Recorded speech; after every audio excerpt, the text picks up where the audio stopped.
नमस्कार दोस्तों, मैं सुरेंद्र सारण आपका इस ऑनलाइन प्लेटफॉर्म पर हार्दिक स्वागत व अभिनंदन करता हूं। अब मैं आपके उच्चारण और वर्णों की बात करने के बाद में प्रयत्न की बात करेंगे हम इस क्लास के अंदर कि वर्णों के उच्चारण के लिए किए जाने वाले प्रयास कितने प्रकार के होते हैं और उनसे संबंधित किस प्रकार के प्रश्न बनते हैं, हम उसकी चर्चा करेंगे इस क्लास के अंदर। दोस्तों, मैं इस क्लास में आपके उन सभी प्रश्नों का, उन सभी शंकाओं का समाधान करने का प्रयास करूंगा जो यत्न से संबंधित है या प्रयत्नों से संबंधित है। तो अब हम बात करते हैं सबसे पहले वर्णों के यत्न या कह सकते हैं प्रयत्न की। देखो दोस्तों, प्रयत्न या यत्न कहते किसको है, तो यहाँ पर मैं बात करूंगा कि प्रयत्न या यत्न किसको कहते हैं। तो ये जो प्रयत्न या यत्न है, हम कह सकते हैं कि वर्णों के उच्चारण के लिए किया जाने वाला प्रयास, एक तरीके से हम कह सकते हैं वर्णों के उच्चारण हेतु किया जाने वाला प्रयास ही क्या कहलाता है, प्रयत्न या यत्न कहलाता है। हम किसी वर्ण के उच्चारण के लिए, जैसे आप मेरे प्रयत्नों को सुन सकते हैं, क, ख, ग, घ, तो ये मैंने जो प्रत्येक वर्ण के उच्चारण के लिए एक अलग अलग प्रकार का प्रयास किया था, उसी को क्या कहा जाता है, प्रयत्न या यत्न। ये आपके 1 सेकंड के बराबर हो सकता है, ये 1 सेकंड के 100वें हिस्से के बराबर हो सकता है, लेकिन हम किसी वर्ण के उच्चारण के लिए प्रयास अवश्य करते हैं, उसी को प्रयत्न या यत्न कहते हैं। अब सबसे पहला प्रश्न आता है कि यत्न कितने प्रकार के होते हैं। तो यत्न 2 प्रकार के होते हैं, यत्नो द्विधा। यत्नो द्विधा का मतलब द्विधा, ये धा जो शब्द है इसका मतलब होता है प्रकार और द्वि का मतलब होता है 2। तो यत्न कितने प्रकार के होते हैं दोस्तों, 2 प्रकार के होते हैं। और वो 2 प्रकार के कौन कौन से होते हैं, तो यहां पे ये लिखा हुआ है, एक होता है यत्न आभ्यंतर प्रयत्न और दूसरा होता है बाह्य प्रयत्न। तो ये यहां पर ये पंक्ति लिखी, यत्नो द्विधा आभ्यंतरो बाह्यश्च। तो यहां पे दूसरा जो प्रयत्न होता है वो होता है बाह्य प्रयत्न। अब हम कह सकते हैं कि ये आभ्यंतर प्रयत्न क्या होता है और बाह्य प्रयत्न क्या होता है। तो दोस्तों, आभ्यंतर किसको कहा जाता है, तो यहां पे हम बात करेंगे आभ्यंतर प्रयत्न की। तो आभ्यंतर प्रयत्न किसको कहते हैं कि जब हम किसी वर्ण का उच्चारण करते हैं, उस उच्चारण काल के दौरान जो एक प्रयास किया जाता है, जो हमारे काकल से लेकर के जो आपके ओष्ठ के मध्य घटित होता है, उसी को आभ्यंतर प्रयत्न कहा जाता है। तो इसका मतलब हो गया, ये एक तरीके से वर्णों के उच्चारण काल के दौरान होने वाला यत्न है। उच्चारण काल में होने वाला यत्न क्या कहलाता है, आभ्यंतर यत्न कहलाता है। पहला देखो, यहां पर यत्नों का प्रश्न, वर्णों के उच्चारण हेतु किया जाने वाला प्रयास क्या होता है, यत्न। दोस्तों, कितने प्रकार के होते हैं यत्न दोस्तों, 2 प्रकार के। कौन कौन से, आभ्यंतर और बाह्य प्रयत्न। आभ्यंतर प्रयत्न किसको कहा जाता है कि वर्णों के उच्चारण काल के दौरान मुख में होने वाला प्रयत्न क्या कहलाता है, आभ्यंतर प्रयत्न, यानी ये वर्णों के उच्चारण काल के दौरान होता है दोस्तों। नंबर 2, अगर यदि मैं यहां पे इनकी बात करूं तो हम यत्न इसको मुख में होने के कारण या उच्चारण काल में आपके काकल से जो ओष्ठ के मध्य होता है, इसलिए इसको मुख प्रयत्न या यहां पे मैं इसको कह सकता हूं आस्य प्रयत्न भी किसको कहा जाता है, आभ्यंतर प्रयत्न। यानी कि इस आभ्यंतर यत्न के एक और नाम है मुख यत्न और आस्य यत्न। आस्य मुख को ही कहा जाता है दोस्तों। अब बात आती है कि ये वर्णों के उच्चारण काल के दौरान होता है, तो ये बाह्य प्रयत्न कब होता है, तो ये बाह्य प्रयत्न कहते किसको है, तो दोस्तों ये जो है आपके वर्णों के उच्चारण के उपरांत बाद में होने वाला जो यत्न है वो बाह्य यत्न कहलाता है दोस्तों। तो ये जो वर्णों के उच्चारण काल के दौरान होता है और ये वर्णों के उच्चारण काल के दौरान आपके फेफड़ों से लेकर के कंठ के मध्य होने वाला, तो ध्यान, यानी कह सकते हैं ये वर्णों के उच्चारण के उपरांत होने वाला, उच्चारण के उपरांत होने वाला यत्न है जिसको बाह्य यत्न कहा जाता है। ये जो यत्न है, यहां पे मैं ये कह सकता हूं कि ये आभ्यंतर यत्न ये आपके काकल से लेकर के ओष्ठ के मध्य होता है। काकल से ओष्ठ के मध्य होने वाला जो यत्न है वो कौन सा है दोस्तों, आपके आभ्यंतर यत्न है। और ये जो बाह्य यत्न जो उच्चारण काल के उपरांत होता है दोस्तों, वो बाह्य यत्न कहलाता है। और ये आपके फेफड़ों से लेकर के, फेफड़ों से काकल के मध्य, इसके बीच में होने वाला यत्न है वो कौन सा यत्न कहलाता है, बाह्य यत्न कहलाता है। अब बात आती है कि आभ्यंतर यत्न कितने होते हैं दोस्तों, तो आप यहां पे नाम लिखे हुए देख सकते हैं कितने होते हैं, 5 आभ्यंतर यत्न होते हैं। और ये जो बाह्य यत्न है वो कितने होते हैं दोस्तों, तो ये बाह्य यत्न 11 होते हैं दोस्तों। अब यहां पर आभ्यंतर यत्नों की अगर यहां पे मैं बात करूं, तो अगर पूछ लिया जाए आभ्यंतर यत्न कतिधा, कतिधा, धा का मतलब क्या होता है, प्रकार, तो यहां पे आभ्यंतर यत्न कितने प्रकार का होता है, तो दोस्तों 5 प्रकार का होता है, पंचदहा। और ये जो बाह्य यत्न है वो कितने प्रकार का होता है दोस्तों, 11 प्रकार का होता है। तो हम यहां पर 11 को कह सकते हैं एकादशधा। तो आभ्यंतर यत्न है वो आपके 5 प्रकार का होता है और बाह्य यत्न कितने प्रकार का होता है, 11 प्रकार का होता है दोस्तों। अब ये कौन कौन से 5 प्रकार है, अब प्रश्न यहां पे मैं वापस रिपीट करते हुए चलता हूं। प्रश्न पहला बनता है यत्न कितने प्रकार के होते हैं, तो आंसर क्या होगा, 2 प्रकार के होते हैं। फिर प्रश्न बनता है कि आभ्यंतर यत्न किसको कहा जाता है, तो आभ्यंतर यत्न किसको कहा जाता है दोस्तों, उच्चारण काल के दौरान काकल से ओष्ठ के बीच में होने वाला यत्न है वो आभ्यंतर यत्न कहलाता है। उसे ही मुख यत्न या फिर आश्य यत्न कहा जाता है दोस्तों। अब अपन बात करें यहां पर बाह्य यत्न की, तो बाह्य यत्न किसे कहते हैं, बाह्य यत्न कहते हैं उच्चारण काल के उपरांत होने वाला यत्न जो फेफड़ों से काकल के मध्य होता है वो बाह्य यत्न कहलाता है। यहां मुख्य रूप से एग्जाम के लायक बनने वाला प्रश्न आभ्यंतर यत्न कतिधा, ये प्रश्न मुख्य रूप से बनता है, तो वो कितने प्रकार का होता है, 5 प्रकार का। दूसरा प्रश्न बनता है क आभ्यंतर प्रयत्नो न अस्ति, कौन सा आभ्यंतर प्रयत्न नहीं है, तो आप देख सकते हैं इन 5 के अलावा अगर यदि कोई आभ्यंतर यत्न का नाम लिखा हुआ वहां पर, तो आप उसको कह सकते हैं कि वो आभ्यंतर यत्न नहीं है। वो 5 कौन कौन से हैं, स्पृष्टम, ईषद स्पृष्टम, ईषद विव्रतम, विव्रतम और संव्रतम। देखो सबसे पहले हम यहां पे बात करते हैं स्पृष्ट कौन से वर्ण होते हैं, तो देखो दोस्तों ये जो आभ्यंतर यत्न है इसकी विशेषता में एक और चीज यहां पे मैं शामिल कर रहा हूं, वो आपको यहां पे ध्यान रखनी है कि जो आभ्यंतर यत्न होते हैं वो प्रत्येक वर्ण का एक एक आभ्यंतर यत्न होता है, प्रत्येक वर्ण का एक एक आभ्यंतर यत्न होता है।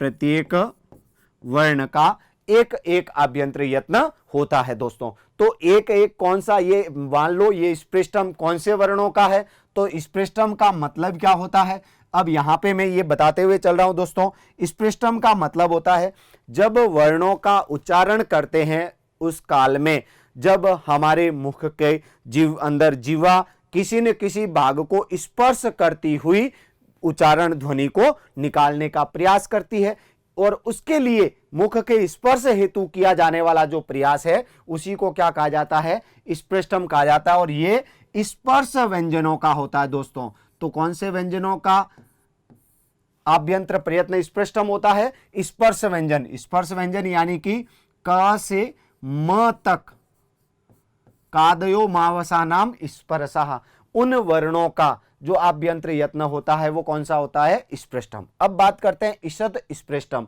ईषद स्पृष्ट की अगर यदि मैं बात करूं तो ये जो है ये ईषद, ईषद का मतलब होता है थोड़ा, ये जो ईषद शब्द लिखा हुआ है यानी कि स्पृष्ट का मतलब स्पर्श और ईषद का मतलब थोड़ा। जब जिह्वा जो उच्चारण स्थान है उनको थोड़ा स्पर्श करती हुई बार ध्वनि को निकालने का प्रयास किया जाता है, वो प्रयत्न जो है वो ईषद स्पृष्ट कहलाता है, थोड़ा स्पर्श करती हुई ध्वनि निकलती है। तो उसके लिए ये जो है ये अंतस्थ व्यंजन कह दें या यण वर्ण कह दें, यानी य व र ल जो वर्ण है उन वर्णों का आभ्यंतर यत्न दोस्तों कौन सा होता है, वो होता है ईषत् स्पृष्ट। अब यहां पर नेक्स्ट तीसरा है, तो देखो स्पृष्ट स्पर्श वर्णों का, ईषत् स्पृष्टम ये यण या अंतस्थ वर्णों का आभ्यंतर यत्न होता है। अब आगे यदि मैं बात करूं ईषत् विवृत, तो ईषत् विवृत कौन से वर्णों का होता है दोस्तों, तो देखो ईषत् शब्द का अभी मैंने आपको यहां पर अर्थ बताया, वो होता है थोड़ा, और विवृत शब्द का अर्थ होता है खुला हुआ। तो यानी कि जब वर्णों के उच्चारण काल में मुख थोड़ा खुल जाता है, ऐसा जो उच्चारण हेतु किया जाने वाला प्रयास है वो ईषद विवृत आभ्यंतर यत्न होता है। और ये कौन से वर्णों हेतु किया जाता है, तो ध्यान रखना शल वर्णों हेतु किया जाने वाला ये यत्न है ईषद विवृत। तो ईषद विवृत कौन से वर्ण होते हैं, शल वर्ण, जिनको हम एक तरीके से कह सकते हैं ऊष्म व्यंजन। तो ये जो ऊष्म व्यंजन है इनका आभ्यंतर यत्न क्या होता है, ईषद विवृत। अब बात करते हैं विवृत। तो विवृत का मतलब अभी मैंने बताया दोस्तों, याद कीजिएगा क्या बताया, विवृत का मतलब खुला हुआ, यानी कि जब उच्चारण के लिए मुख खोलने का प्रयास किया जाता है, मुख खोल करके उच्चारण किया जाता है, तो ऐसे वर्ण विवृत कहलाते हैं, उनका आभ्यंतर प्रयत्न विवृत होता है। और इसके अंतर्गत क्या आते हैं, सभी स्वर, यानी सभी स्वरों का जो आभ्यंतर यत्न होता है वो क्या होता है दोस्तों, विवृत होता है। तो यहां पे मुख्य रूप से लगभग सभी वर्ण आगे देख सकते हैं आप, व्यंजन और जो हमने स्वरों की बात की, तो सभी स्वरों का आभ्यंतर प्रयत्न विवृत होता है, ऊष्म व्यंजनों का ईषद विवृत होता है, अंतस्थ वर्णों का ईषद स्पृष्टम होता है, और स्पर्श व्यंजनों का स्पृष्टम होता है। अब अंतिम एक बच गया, वो कौन सा है, संवृतम, और ये होता है दोस्तों ह्रस्व आकार, ह्रस्व अ। दोस्तों संस्कृत भाषा में अगर यदि हम अ की बात करें तो ये ह्रस्व दीर्घ प्लुत, और इसके बाद में फिर इसके भेद हो जाते हैं उदात्त, अनुदात्त और स्वरित, जो हम आगे यहाँ पे बाह्य प्रयत्नों में बात करने वाले हैं। इस प्रकार से ये 18 प्रकार का होता है, उसमें से हम केवल बात कर रहे हैं जो ह्रस्व आकार होता है उसका आभ्यंतर प्रयत्न क्या होता है, संवृत। तो यहां पे जब अगर पूछ लिया जाए ह्रस्व आकारस्य आभ्यंतर प्रयत्नम, तो ये जो है प्रयोग दशा में ह्रस्व आकार का आभ्यंतर प्रयत्न। तो यहां पे ध्यान रखें दो स्थितियों का अगर यदि वहां पे हवाला दे दिया जाए कि एक तो प्रयोग दशा, ह्रस्व आकार के लिए दो स्थितियां बता दी जाए, एक तो प्रयोग दशा और दूसरी बता दी जाए प्रक्रिया दशा, प्रयोग दशा और प्रक्रिया दशा। तो ह्रस्व आकार का प्रयोग दशा में यह होता है वो संवृत होता है दोस्तों, और प्रक्रिया दशा में यह होता है विवृत। ये अपने स्वरों के साथ में है, विवृत ही माना जाता है। तो अगर मान लो लिखा हुआ होता है, केवल पूछ लिया जाए, अब यहां पर स्थिति को मैं स्पष्ट करने का प्रयास कर रहा हूं, आप समझने का प्रयास कीजिए दोस्तों कि ह्रस्व आकार, आपके प्रश्न आ गया ह्रस्व आकारस्य आभ्यंतर प्रयत्नम किम अस्ति। प्रश्न क्या आया, ह्रस्व आकारस्य आभ्यंतर प्रयत्नम किम अस्ति, तो आंसर क्या होगा दोस्तों, संवृत। फिर प्रश्न पूछ लिया ह्रस्व आकारस्य प्रयोग दशायाम प्रयत्नम अस्ति, ह्रस्व आकार का प्रयोग दशा में क्या प्रयत्न होता है, संवृत होता है दोस्तों।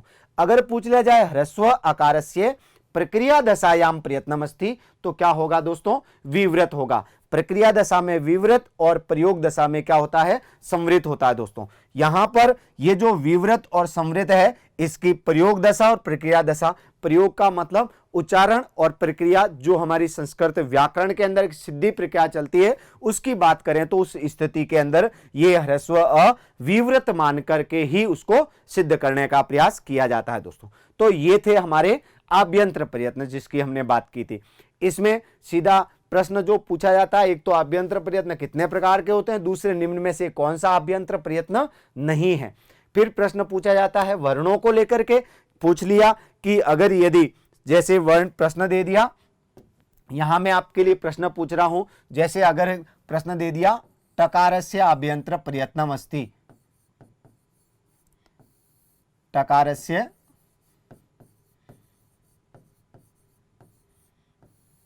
आभ्यंतर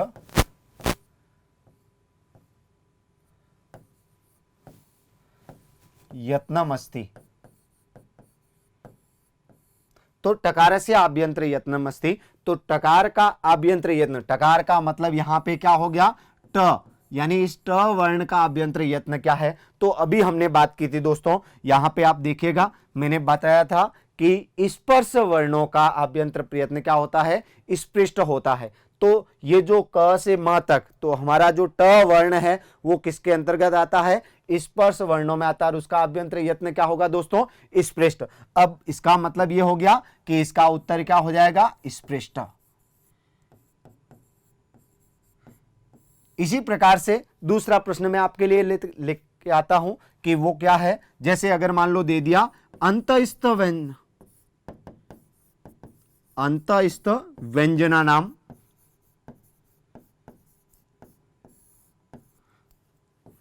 आभ्यंतर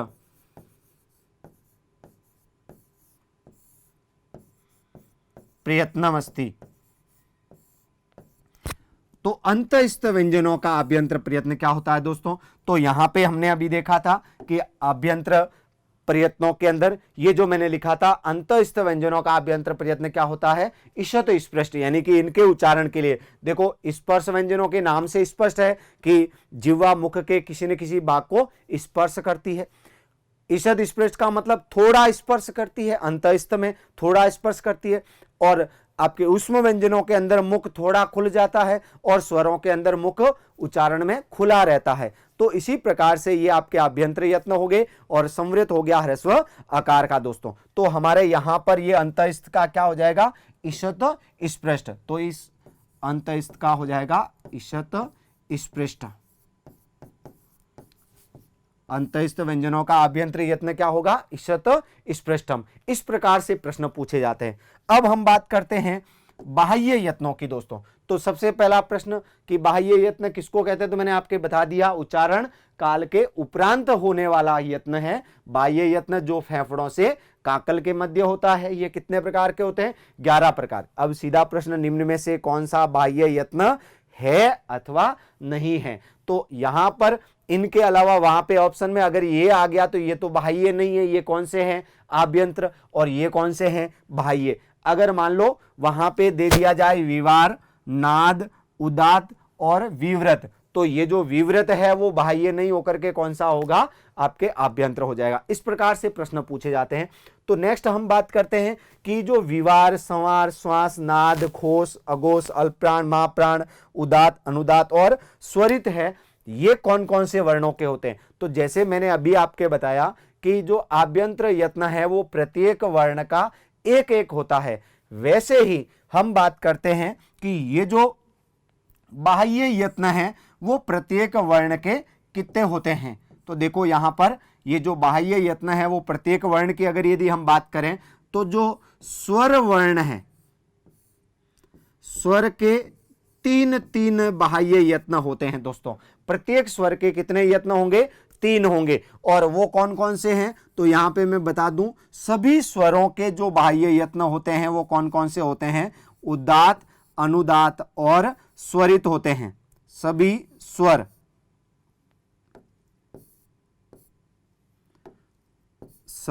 स्वर, तो सभी स्वरों के जो बाह्य यत्न है वो उदात, अनुदात और स्वरित। ये उदात, अनुदात और स्वरित क्या है, इसकी बात अभी अपन आगे करेंगे। उससे पहले हम बात करते हैं कि व्यंजनों के कितने होते हैं। तो जो प्रत्येक व्यंजन है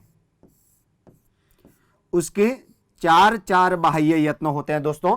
प्रत्येक बाह्य यत्न प्रत्येक व्यंजन के 4 होते हैं। कौन कौन से, अब यहां पे मैं बात करूं तो ये जो अल्प प्राण, महाप्राण, या ये जो 8 लिखे हुए हैं, इन 8 में से 4, यानी कि ये जो एक अल्प प्राण या महाप्राण में से कोई एक, और ये जो 6 है उनमें से कोई 3 होंगे। तो कौन से होंगे, उसके लिए मैं आपको यहां आगे समझाता हूं। देखिएगा दोस्तों, देखिए तो जो बाह्य यत्न है हमने बात की थी, जो 8 आपके हैं, 11 में से 3 उदात, अनुदात और स्वरित, वो स्वरों के होते हैं, उदात, अनुदात और स्वरित। अभी यहां पे ये इन 8 की मैं बात कर रहा हूं, वो सभी व्यंजनों से संबंधित है, और ये जो 3 अंत में लिखे हुए हैं, उदात, अनुदात और स्वरित, ये सभी स्वरों से संबंधित है, और ये सभी व्यंजनों से संबंधित है। ये सभी व्यंजनों से संबंधित है। तो इनमें से व्यंजनों से संबंधित कौन से हैं, तो देखिएगा यहां पर ये 8 जो बाह्य प्रयत्न है वो व्यंजनों से संबंधित है। अब कौन सा किससे संबंधित है, तो अगर उसकी अपन बात करें तो यहां पे देखिएगा इनके मैं 3-3 के जोड़े बना देता हूं, वो आपको ध्यान रखने हैं। एक आपको ध्यान रखना है अघोष, श्वास और विवार। अघोष, श्वास और विवार, ये 3 का जोड़ा याद रखना दोस्तों। आप इसको एक तरीके से पहले अक्षर को याद रख के, अश्व को याद रख के इनके जोड़े को याद रख सकते हैं दोस्तों। तो ये जो तीनों प्रयत्न हैं ये प्रत्येक वर्ण के समान होते हैं। कौन से वर्ण के होते हैं, तो ये जो है वो सभी खर वर्ण के होते हैं। अब बात आती है खर वर्ण। वैसे मैंने प्रत्यारों के समय में पिछले वीडियो में बताया था कि खर वर्ण किसको कहा जाता है। एक बार पुनः मैं यहां पे बता देता हूं खर वर्ण कौन से होते हैं दोस्तों। तो प्रत्येक जो वर्ग का प्रथम वर्ण, वर्ग का प्रथम, द्वितीय वर्ण और तीनों स, तालव्य, मूर्धन्य और दंतीय, ये जो वर्ण है ये किसके अंतर्गत गिने जाते हैं, खर। अब यहां पे मैं अगर यदि वर्णों को लिखूं तो देखिएगा ये वर्ण कौन कौन से हैं। तो यहां पर जैसे प्रत्येक वर्ग का प्रथम वर्ण की अगर यहां पे मैं बात करूं तो प्रत्येक वर्ग का क, च, ट, त, प। प्रत्येक वर्ग का द्वितीय वर्ण ख, छ, ठ, थ, फ।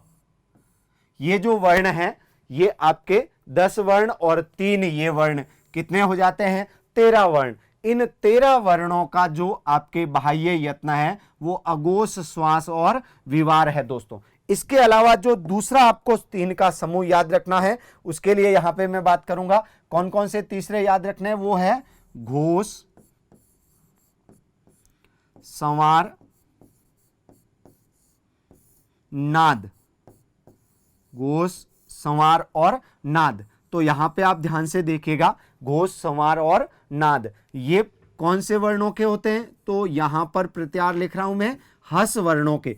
अब बात आती है कि हस में कौन से वर्ण गिने जाते हैं दोस्तों, तो हस में प्रत्येक वर्ग का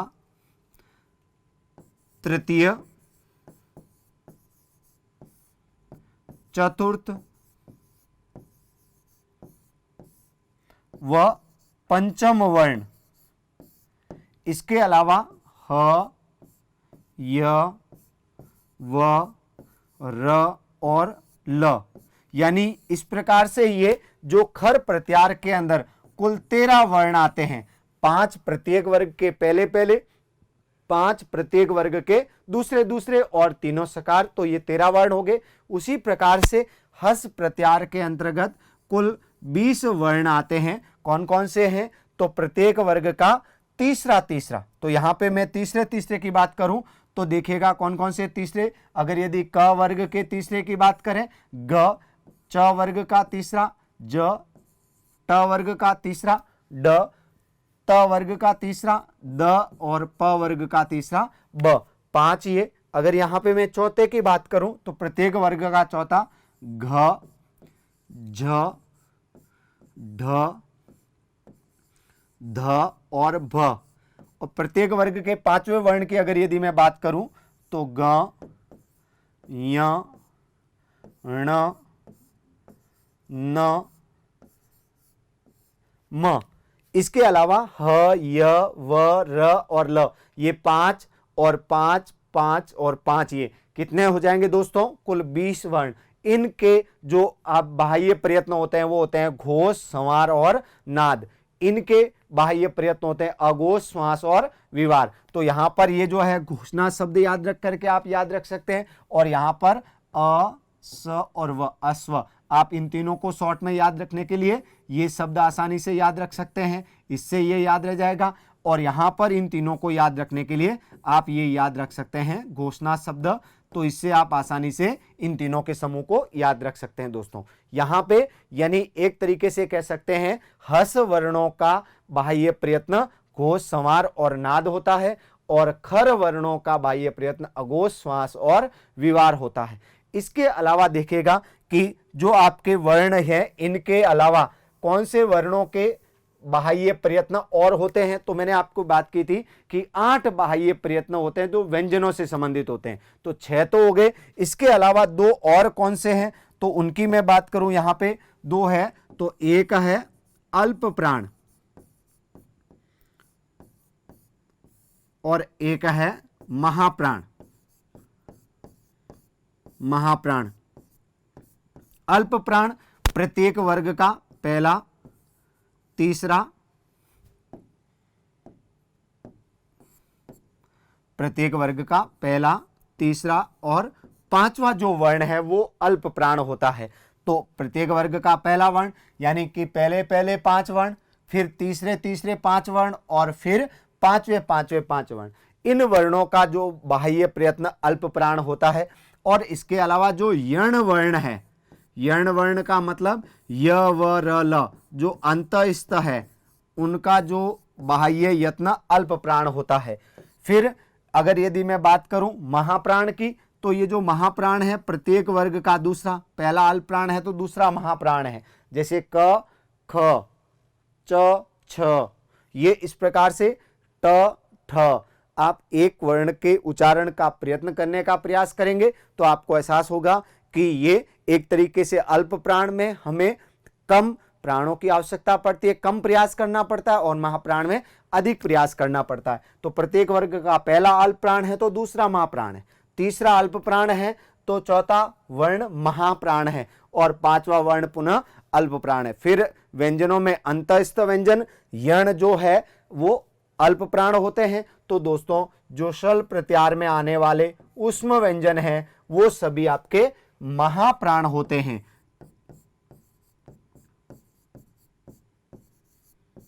महाप्राण होते हैं। तो ये आपके अल्प प्राण और महाप्राण हो गए। इसी प्रकार से ये 8 जो बाह्य यत्न है जो व्यंजनों से संबंधित होते हैं।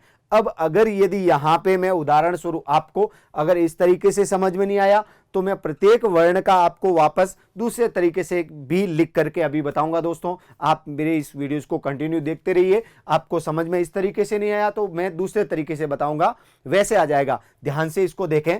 अब मैं जैसे बात कर रहा था कि अभी आपके सामने मैंने बताया प्रत्येक जो व्यंजन है उसके 4 बाह्य प्रयत्न होते हैं। तो प्रत्येक व्यंजन का मतलब जैसे मान लो मैंने लिखा यहां पर क व्यंजन, अगर यदि यहां पे मैं क व्यंजन की बात करूं तो कह के बाह्य यत्न 4 कौन कौन से होते हैं दोस्तों, तो देखिएगा क किस में आता है, खर में। जब भी किसी व्यंजन के यत्न के बारे में पूछा जाए और बाह्य यत्न का पूछा जाए तो सबसे पहले देखें कि वह खर प्रत्यार में आता है या हस प्रत्यार में आता है। तो वर्ग का पहला वर्ण है तो खर में आता है, इसका मतलब खर में आता है तो कौन से 3 हो जाएंगे, अघोष, श्वास और विवार। तो क के जो 3 बाह्य यत्न ये तो हो गए, अघोष हो गया, श्वास हो गया और विवार हो गया।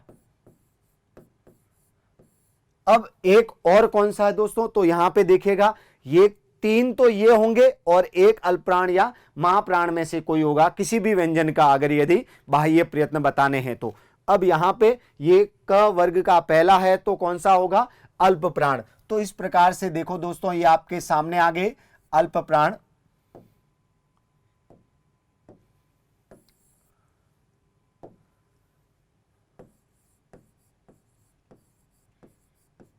अल्प प्राण, तो ये इस प्रकार से क वर्ण के 4 बाह्य प्रयत्न हो गए। ऐसे ही प्रत्येक व्यंजन के 4 बाह्य प्रयत्न होते हैं। अब मैं इसको वापस दूसरे तरीके से बताता हूं। देखें दोस्तों, देखें जो प्रत्येक वर्ग का पहला वर्ण है क, च, ट, त और प, ये जो प्रत्येक वर्ग का पहला है, इन सभी पहले वर्णों के 4 प्रयत्न जो है बाह्य वो समान होते हैं। कौन कौन से, तो वर्ग का पहला वर्ण है तो किस में आएगा, खर में आएगा, और खर में आता है इसका मतलब उसके तीन जो प्रयत्न हैं, बाह्य प्रयत्न, वो कौन कौन से होंगे? एक होगा अघोष, दूसरा होगा श्वास, और तीसरा होगा विवार। इसके अलावा, क्योंकि मैंने आपको बताया था एक तो आपको याद रखना अश्व और दूसरा याद रखना है घोषणा, तो यहां पर ये अश्व समूह के अंतर्गत आते हैं, उसको याद रखें, क्योंकि खर प्रत्यार के वर्ण खर अश्व ऐसे करके आप याद रख लें।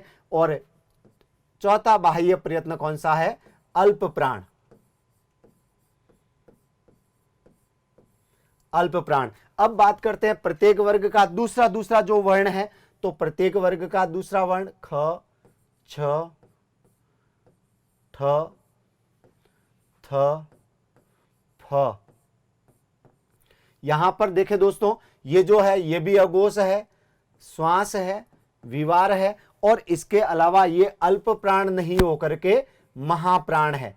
तो पहले और दूसरे वर्णों के अंदर बाह्य प्रयत्नों में सिर्फ एक ही फर्क है कि पहले वर्ण अल्प प्राण है और दूसरे वर्ग के जो वर्ण दूसरे वर्ण है वो महाप्राण है। बस इतना सा फर्क है और कोई फर्क नहीं है दोस्तों। अब आगे यहां पे मैं बात करूं प्रत्येक वर्ग का तीसरा वर्ण,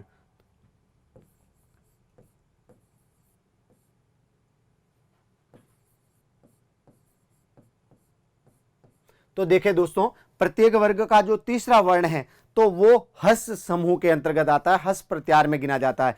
और जो हस प्रत्यार में वर्ण आता है उनके तीन जो बाह्य प्रयत्न होते हैं वो होते हैं घोष, संवार और नाद। घोष, संवार और नाद।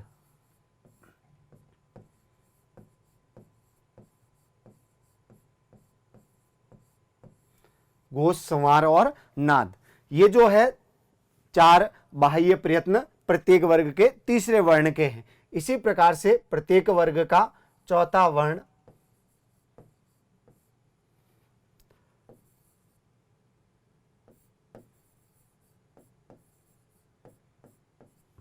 ये भी घोष, संवार और नाद है, लेकिन ये अल्प प्राण नहीं होकर के क्या है? महाप्राण।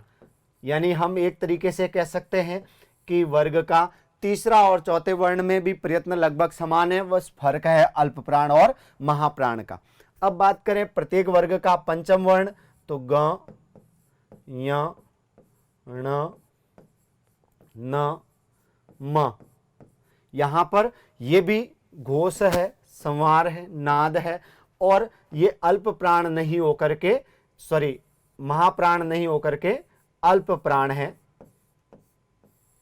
तो यहां पर देखें कि ये जो प्रत्येक वर्ग का तृतीय वर्ण और प्रत्येक वर्ग का पंचम वर्ण, इनके जो बाह्य प्रयत्न है वो समान होते हैं, अलग नहीं होते हैं। अब बात करें अंतःस्थ व्यंजनों की, तो दोस्तों अंतःस्थ व्यंजनों के अंदर जो य, व, र, ल, ये जो वर्ण है इनके अगर यदि बाह्य प्रयत्नों की बात करें, चार कौन कौन से होते हैं, तो मैंने आपको बताया य, व, र, ल हस के अंतर्गत गिने जाते हैं। हस में आने वाले वर्ण घोष, संवार और नाद होते हैं। इसके अलावा ये सभी य, व, र, ल अंतःस्थ वर्ण अल्प प्राण होते हैं, महाप्राण नहीं होते हैं, अल्प प्राण होते हैं।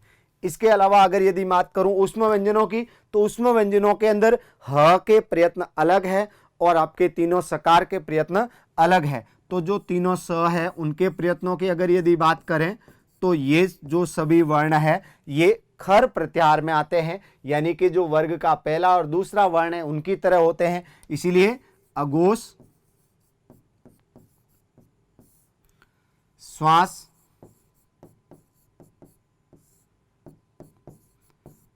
और विवार, ये तीन होते हैं। इसके अलावा ये अल्प प्राण नहीं होकर के कैसे होते हैं दोस्तों? महाप्राण। यानी हम ये कह सकते हैं कि ये जो तीनों है ये दूसरे वर्ण की तरह होते हैं, प्रत्येक वर्ग का दूसरा वर्ण, और ये तीनों सकार है, इनके जो प्रयत्न है वो समान होते हैं। अब आगे यदि बात करें कि ह जो वर्ण है वो ह वर्ण यहां पर वैसे किस में गिना जाता है, हस में गिना जाता है। इसीलिए घोष, संवार और नाद, ये इसके 3 प्रयत्न होते हैं। लेकिन ये महाप्राण होता है, य व र ल की तरह अल्प प्राण नहीं होता है, महाप्राण। तो एक तरीके से यहां पे आप देख सकते हैं कि ये जो य व र ल घोष, संवार और नाद है, तो ह भी घोष, संवार और नाद है। मतलब इन तीनों की दृष्टि से, घोष, संवार और नाद की दृष्टि से ह के प्रयत्न यहां पे आप देख सकते हैं। देखें यहां पर मैं आपको बता रहा हूं, घोष, संवार और नाद, इनकी दृष्टि से ये जो ह है, इनके प्रयत्न कैसे हैं, य व र ल की तरह। लेकिन अगर यदि यहां पे देखें ध्यान से इधर, कि ये जो है महाप्राण है, इसकी दृष्टि से जो इसके प्रयत्न है वो किसकी तरह है, इन वर्णों की तरह है। मतलब ये आपके इन ऊष्म व्यंजनों की तरह। तो इसीलिए ह के 2 प्रकार से प्रयत्न होने की वजह से ही इसको माहेश्वरी सूत्रों में 2 बार लिखा गया, एक बार ऊष्म व्यंजनों के साथ में और एक बार अंतःस्थ व्यंजनों के साथ में। तो दोस्तों ये थे वर्णों के उच्चारण हेतु किए जाने वाले यत्न या कह सकते हैं प्रयत्न, जो 2 प्रकार के थे, आभ्यंतर और बाह्य। आभ्यंतर 5 और बाह्य थे 11। अब मैं यहां पर थोड़ी और डिटेल में अगर यदि बात करूं आभ्यंतर प्रयत्नों के बारे में, तो दोस्तों ध्यान से देखें आप इधर, अगर यहां पे ये जो है आभ्यंतर प्रयत्न कितने होते हैं, 5 होते हैं। लेकिन यहां अगर मैं एक चीज की वापस यहां पे चर्चा करूं आपके विस्तारित ज्ञान के लिए, तो ये जो है एक पुस्तक की अगर बात करूं, विद्वान का नाम है भट्टोजी दीक्षित, उनके द्वारा लिखी गई पुस्तक है सिद्धांत कौमुदी। अगर उस पुस्तक का नाम देकर के पूछ लिया जाए, सिद्धांत कौमुद्या मतानुसारेण कति आभ्यंतर प्रयत्न, तो ध्यान रखना वहां पे आभ्यंतर प्रयत्न कितने हैं, वो है 4। उसमें से किसको शामिल नहीं किया गया है, वो है प्रयत्न ईषद विव्रत। इसको सिद्धांत कौमुदी के अनुसार भट्टोजी दीक्षित ने इसको नहीं मान करके जो यत्न कितने माने हैं, आभ्यंतर यत्न 4 माने हैं। तो इन ऊष्म व्यंजनों को कौन से में शामिल किया गया है, भट्टोजी दीक्षित के द्वारा। तो दोस्तों ये जो ऊष्म व्यंजन है उनको किसमें माना है, भट्टोजी दीक्षित ने विव्रत के अंतर्गत माना है। ये ध्यान रखना है, थोड़ा सा अंतर आपको ध्यान रखना। वापस मैंने आपको ये इसलिए बताया कि जो आपके पढ़े हुए हैं इसमें अगर और ज्यादा डीपली प्रश्न पूछ लिया जाता है, या कई बार आभ्यंतर यत्नों के अंदर ऑप्शन में प्रकारों का सीधा प्रश्न पूछ के 5 नहीं दे करके अगर 4 ही दे दिया जाए, तो आपको वो प्रश्न दिया हुआ है सिद्धांत कौमुदी के अनुसार, और उसमें उत्तर आपको कितने देना है, 4 ही देना है। और उसमें यह मान के चलना है कि इसमें ईषद विव्रत को प्रयत्न नहीं माना है भट्टोजी दीक्षित ने, और उन्होंने ऊष्म व्यंजनों को किसमें सम्मिलित किया है, स्वरों के साथ में। यानी क्यों, देखे क्योंकि ईषद विव्रत का मतलब इनके उच्चारण में मुख थोड़ा खुला रहता है और स्वरों के उच्चारण में खुला रहता है। ये जो है अंतःस्थों के साथ में शामिल नहीं होंगे, क्योंकि इसमें जो उच्चारण के समय थोड़ा स्पर्श होता है, मुख खुला नहीं रहता है, लेकिन इनके उच्चारण में मुख खुला रहता है, इसलिए इसको ईषद विव्रत को विव्रत में सम्मिलित किया गया स्वरों के साथ में। तो ये थोड़ा अंतर था, मैंने आपको बता दिया दोस्तों। अब इसी के साथ में मैं यहां पे यत्न के बाद में वर्ण जो मैंने थे हमारे पिछले 3 वीडियोस के माध्यम से मैंने पूर्ण कर लिए। आप उसको ध्यान से देखें तीनों वीडियोस को। 100% मैं आपसे वादा करता हूं कि अगर यदि रीट परीक्षा में आने वाला प्रत्येक प्रश्न अपने द्वारा किए गए वीडियोस के अंतर्गत नहीं सम्मिलित है, तो आप मुझे बता सकते हैं कमेंट बॉक्स के माध्यम से। पिछले जितने भी भर्ती परीक्षाओं में से प्रश्न पूछे गए वो सभी इसमें सम्मिलित है। आप उनको ध्यान से देखें, समझने का प्रयास करें। मैंने कोशिश की है कि मैंने मेरी तरीके से समझाया। अगर यहाँ पर कोई ऐसा संकोच मन में रह जाता है या कोई ऐसा प्रश्न छूट गया है तो आप कमेंट बॉक्स में शेयर कर सकते हैं। अब आगे अगर यदि मैं बात करूं इनकी कि किस तरीके से हम आगे पढ़ने वाले हैं, तो अब दोस्तों मैं आपको इसके बाद में लेके चलता हूं। हम पढ़ने वाले हैं कुछ ऐसे जो संज्ञा पद जिनकी हम आगे वाले टॉपिकों के अंदर बात करेंगे। अगर यदि आपने इस वीडियो को नहीं देखा तो हम आगे वाली कुछ चीजें हैं उनको समझ नहीं पाएंगे। तो अब अपन बात करते हैं आगे पद संज्ञा की। पद संज्ञा, पद संज्ञा किसे कहा जाता है? तो दोस्तों यहां पर पद की अगर यदि बात करें तो वैसे हिंदी के अंतर्गत अगर यदि मैंने शब्द लिखा है राम, तो ये जो राम शब्द लिखा है इसका मतलब ये केवल शब्द है, लेकिन जैसे ही हम इसको प्रयोग करते हैं राम घर जाता है, तो ये जो है यहाँ पर कृता पद के रूप में इस वाक्य के अंदर प्रयोग हुआ है राम शब्द। लेकिन अगर यदि यहाँ पे मैं बात करूं संस्कृत भाषा की, तो दोस्तों ये जो राम है इसको वाक्य में प्रयोग करने के लिए हमें क्या बनाना पड़ता है, पद बनाना पड़ता है। इसलिए हम इसके अंदर यहाँ पर क्या पढ़ने वाले हैं, पद संज्ञा को पढ़ने वाले हैं कि पद कैसे बनाए जाते हैं संस्कृत में, क्योंकि अपदम न प्रयुंजितम इस उक्ति के अनुसार हमारे संस्कृत भाषा में जो पद नहीं है उसका प्रयोग संस्कृत के भाषा के वाक्यों में नहीं किया जाता है। तो सबसे पहली चीज क्यों कह रहा हूं ये मैं, क्योंकि हम इसका प्रयोग आगे, वैसे पद से संबंधित प्रश्न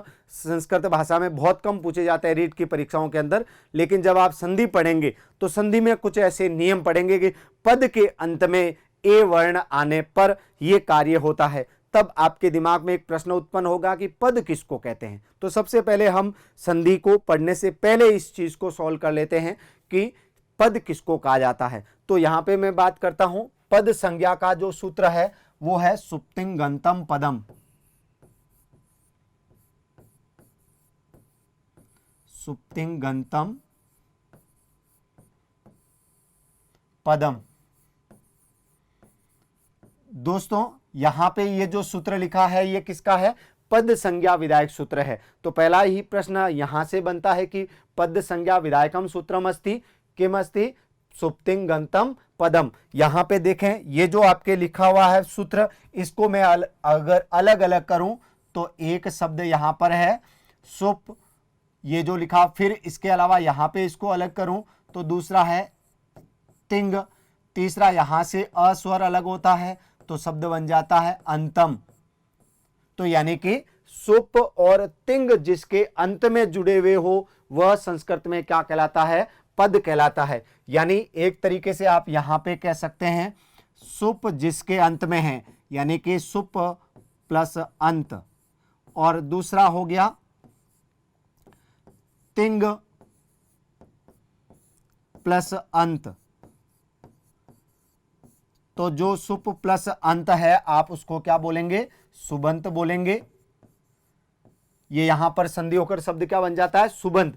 तो और तिंग प्लस अंत क्या बन जाता है, तिगंत।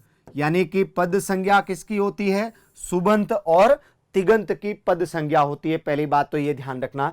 अब यहां पर मैं आपके समझने के लिए, अभी तक मैंने आपको ये नहीं बताया कि सुप क्या होता है और तिंग क्या होता है, फिर अभी उसको बताने से पहले आप एक तरीके से मैं आपके समझने के लिए सीधा सा शब्द लिखूं, उससे आप समझ जाएंगे कि सुबंत किसको कहते हैं।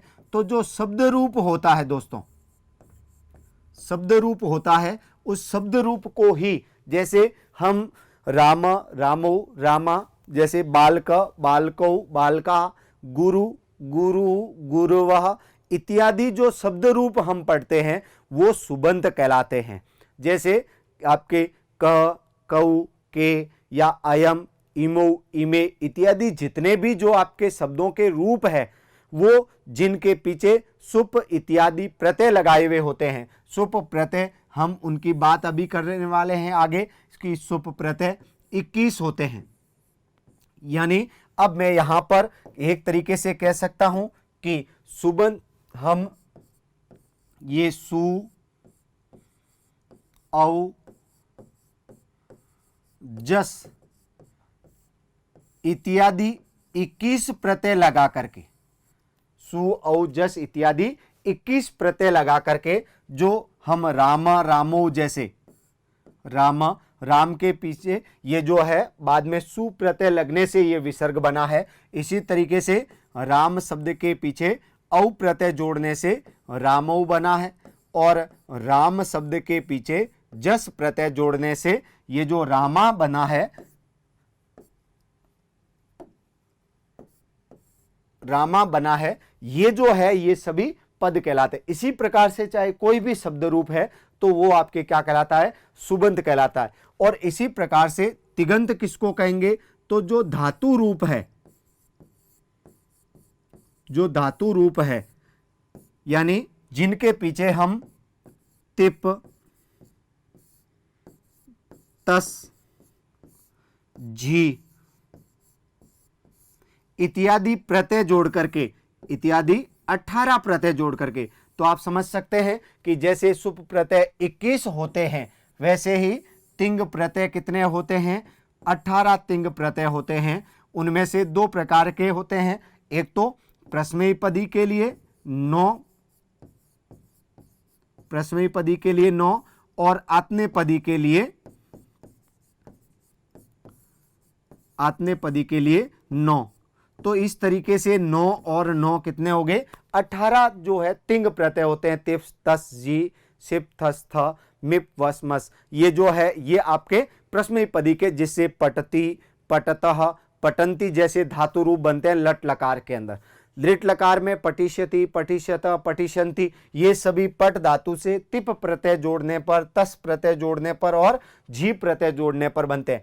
आप अपने स्तर पर समझने के लिए केवल इतना ध्यान रखें, क्योंकि सिद्धि प्रक्रिया आपके स्तर में रीट जैसी परीक्षाओं में नहीं पूछी जाती है, इसलिए आप केवल इतना ध्यान रखें कि संस्कृत में पद किसको कहा जाता है या पद संज्ञा कौन से नियम से होती है, तो सुप्तिंगंतम पदम नियम से होती है। और सुप्तिंगंतम पदम यानी कि हम एक तरीके से यहाँ कह सकते हैं कि सुबंत और तिगंत की कौन सी संज्ञा होती है, या पद किसको कहते हैं, तो शब्द रूप और धातु रूप को पद कहा जाता है। बस आपके लिए इतना ही ध्यान रखें दोस्तों। और आपके प्रश्न यहाँ पे पूछा जाए कि सुबंता नाम तिगंता नाम का संज्ञा भवति, तो सुबंत और तिगंतों की कौन सी संज्ञा होती है, तो पद संज्ञा होती है। सुबंत किसको कहा जाता है, तो जिसके अंत में सुप प्रत्यय हो तो वो सुबंत कहलाता है। सुप प्रत्यय कितने होते हैं, तो आपका आंसर क्या होगा, 21 होते हैं। फिर के तिगंत किसको कहा जाता है, जिसके अंत में तिंग प्रत्यय होते हैं, और तिंग प्रत्यय कितने होते हैं, 18। फिर बात आती है कि तिंग प्रत्यय कितने प्रकार के होते हैं, 2 प्रकार के, प्रश्मयपदी और आत्मनेपदी धातुओं के पीछे जोड़ने के लिए 9 होते हैं प्रश्मयपदी और 9 होते हैं आत्मनेपदी। इससे जो सेवते जैसे रूप चलाने के लिए ये जो त आताम झ जैसे प्रत्यय जोड़े जाते हैं उनको तिंग प्रत्यय कहा जाता है। इसीलिए जब आत्मनेपदी धातुओं के रूप जैसे चलते हैं, सेव धातु के जैसे लट लकार में यदि बात करें तो सेवते सेवेते सेवंते, और जैसे पट धातु के लट लकार में बात करें तो पटती पटतः पटंती जैसे रूप बने हुए हैं, वो अंतर इन्हीं प्रत्ययों के कारण है। तो इसलिए शब्द रूप और धातु रूप को क्या कहा जाता है, पद कहा जाता है दोस्तों। तो हमने इस वीडियो के माध्यम से बात की थी पद संज्ञा की। अब मैं आगे की जो क्लास लेके आने वाला हूं संधि, उसको ध्यान से देखिएगा दोस्तों। मैं आपके सामने ये वीडियो इसलिए लेके आ रहा हूं ताकि रीट जैसी परीक्षाओं में आपका अधिक से अधिक सहयोग कर सकूं। धन्यवाद। सब्सक्राइब करें हमारा apex classes edutech YouTube channel, साथ ही बेल आइकन को क्लिक करना बिल्कुल ना भूलें, ताकि आगे आने वाले सभी यूट्यूब वीडियोस की अपडेटेड नोटिफिकेशंस सबसे पहले आपको मिले। Apex classes edutech, subscribe now.